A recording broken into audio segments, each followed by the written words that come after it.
Ito kasing temperature gauge ng sasakyan ko, wala siyang ilaw. Bali, binaklas ko na to.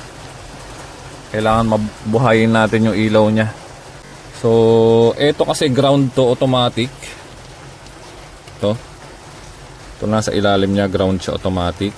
So, ikinapit ko na siya sa ground, doon sa body.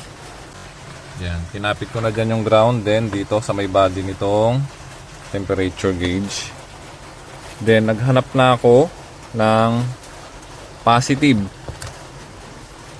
So, tinest ko na. Nakakita na ako ng pagkukuhanan ng positive dito. And, may ilaw na siya. So, dito tayo kukuha ng supply.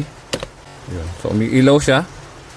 Pag dito tayo umuha ng supply. Teka, hindi makita.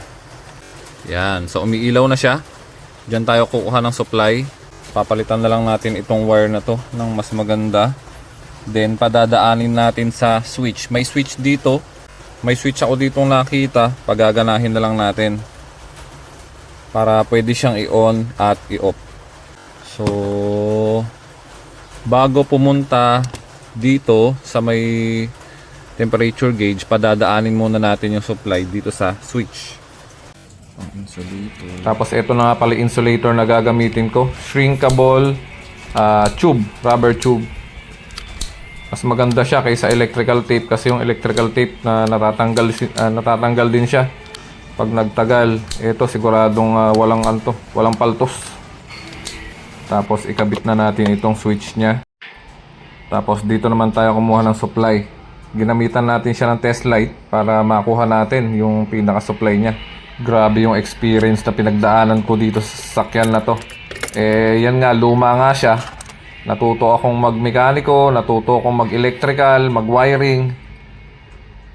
Ganun talaga, luma yung nabili natin. Pagtiyagaan muna natin, ang mahalaga nadadala tayo kung saan natin gustong pumunta. Yun naman ang purpose ng sasakyan eh. Yun. On, off. On, off.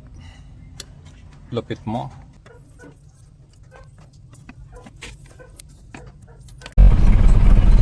May switch dati dyan.